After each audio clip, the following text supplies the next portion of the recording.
Yeah, I mean, it means a lot, really, to be from New Hampshire, make it all the way to the NBA. Like I said, just dream big. Doesn't matter where you're from, you can make it. What up, though, Pistons fans? It's Ebuka Okorie here at the 2026 NBA Draft. Looking forward to getting to work and looking forward to getting a lot of wins.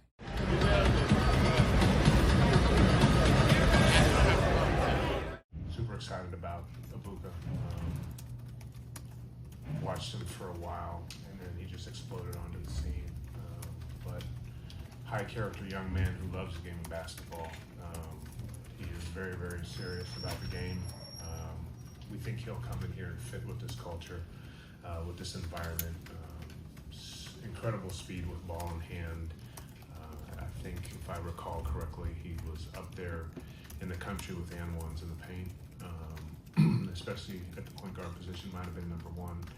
And obviously, as you guys know, he's probably the top 3 scorer as a freshman in the country, and what he did in a very good conference in the ACC hasn't been done much. So we're incredibly excited to have a guy like that, a weapon that can get paint touches at will and can help not only score for us in the half court and the full court, but also to help distribute and have a little bit more creation for us all over the court. Here's what it was always going to be. It was always going to be a guy that can take the ball for 15-ish minutes where Cade doesn't have to. You can talk about your flavor or the name you wanted or any of that stuff. The bottom line is, this guy had, 8 30-point games in the ACC? Yes, he did. You said you wanted someone that can get their own shot. Did you not say that? KG, did they not say that? They absolutely said that. We need someone that can get their own shot. 80% of this guy's shots he created. And he can handle the ball. And Cade doesn't have to. How can you flip out about this pick? All right, a little bit on the late freight. Had to take the dog to the vet. Ebuka Okorie, a lot of people, I say this, a lot of people, they hear a name, you had Braylon Edwards throw out the kid from Iowa. He won a couple picks earlier. A lot of people wanted the Philo kid from LeBaron Filano from Alabama. But Ebuka Okorie, I mean, people say he's a small guard, and it doesn't matter. A-Cup's a small guard. Maxey a small guard. VJ Escom and Maxey is a smaller backcourt. I mean, think about it for a minute. Isaiah Thomas and Joe Dumars was an undersized backcourt. Eric Snow and Allen Iverson was an undersized backcourt, and they had one of the best defenses in the league. You know what I'm saying? So y'all get too caught up in size. Look here. You can have tall guys, who can't defend nothing. You know what I'm saying? You gotta have these taller guys who can't defend. So my thing is, what's the point of being, 6'6" or 6'7" if you can't stop nobody? At this level you get here, you know how to score. You know how to score over bigger guys.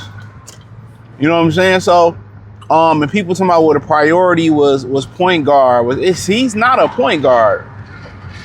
He's a combo guard. He's a combo guard with high character. I'm gonna speak on that. And he takes care of the ball. Like y'all, I don't really understand y'all obsession with trying to take the ball out of Cade's hand. Cade's a point guard. He's one of the last true point guards left, him and Hallenberg. He is forced to score. Now you developing a kid that went from a 0 star to being third as a freshman. He was a 0 star. He was going to Harvard. Shout out to him being from Ghana. He was a 0 star, ended up getting an offer from Stanford late out of New Hampshire. And he was third in the whole country in scoring as a true freshman. He was ranked 119th, I believe. He ended up jumping up 119th. And one of the rankings, it wasn't Rivals, I forget what the name of it was. Then he's third in the country and getting a bucket as a freshman. You hear people say, well, he only shot 35% from 3. I mean, and he shot almost 47% from the field. Like, he's not a finished product. What they got was somebody who can get them a bucket. He's a bucket getter. Now, are they planning on like developing him to be a true point guard? No. He's what you see with Maxey. He's what you see around the league. SGA. He's about getting a bucket. And people say, "Oh, he's only this tall." That don't mean if you can defend your position. That's all you can ask. As long as you can defend your position, and you can put when your lead guard is 6'6". I mean, when you looking at Charlotte, they lead guard is about 6'5", 6'6". LaMelo, Halliburton about 6'5", 6'6". You can put, you know, a guy like, you know, Ebuka Okorie next to him just because he wasn't the name that y'all wanted. Y'all kill me with that shit with the name. Dog, he is a bucket. Nobody is really getting buckets like him. Me and B. Taylor was talking about the LeBaron kid from Alabama. He's not, but he ain't getting a bucket like this guy getting a bucket. Like the way he's able, how shifty and that God-given ability that he can just go out there and get a bucket in a way he can get a bucket. How he can create his shot, get his shot, and how good, like Trajan Langdon said, he's good at finishing at the rim. Like he was some leader in paint scoring. Like how good he is at and one. He said he was leading the nation or one of the tops in the nation at and one, so he can finish at the rim. Not only can he finish, he's a scorer. Now, will he have to improve as a spot-up three-point shooter? Yeah. But he is a phenomenal. Think about this for a minute. At a guy that came out of nowhere. He's a phenomenal scorer. He just turned 19 in April. I think April 10th. He's a phenomenal scorer. Okay? He just turned 19. He don't turn the ball over. He's Harvard smart, Stanford smart. Right? High character guy. They talked to, you know, Trajan Langdon brought that up multiple times. He's a high character guy. You know, he's a high character guy. But yeah, man, I don't even know I left off that, but sorry, I had a phone call. But yeah, you know, a lot of people just, you know, go off the name. Oh, it's the name, man. We don't, man, dude get a bucket. He is so shifty and under control and on balance. An ability to finish at the cup. This whole thing where a dude is, oh, he's only 6'2", and I don't care nothing. Kyrie 6'2", A-Cup 6'2". You know what I'm saying? Like we can go on and on again about under, you know, guards. That dude can get a bucket. He can finish at the rim. Smart, high character. And just the way that he can get it off the dribble. You know, he'd get better as a spot up shooter. That's something that he's gonna have to work on is, you know, I swear to God, everybody wanna call at once. He's gotta work on being a spot up shooter. But that'll come, but he's a natural gifted scorer, you know. And ultimately that's something that they needed. And, you know, maybe they plan on trading Marcus Sasser. But when you say between him and Dennis Jenkins, you know, Dennis Jenkins, you know, he's Dennis Jenkins on steroids. But the thing about Jenkins is he's really learned and mastered to play the point. You know, he's learned to become a full point guard. So that's where Okorie got to figure it out at. Now, how quickly do they want to play him is the question. Now, is this enough for them to go out there and change the trajectory alone about how you feel where they're at in the East? No, it's definitely not enough for that. But what I will say is they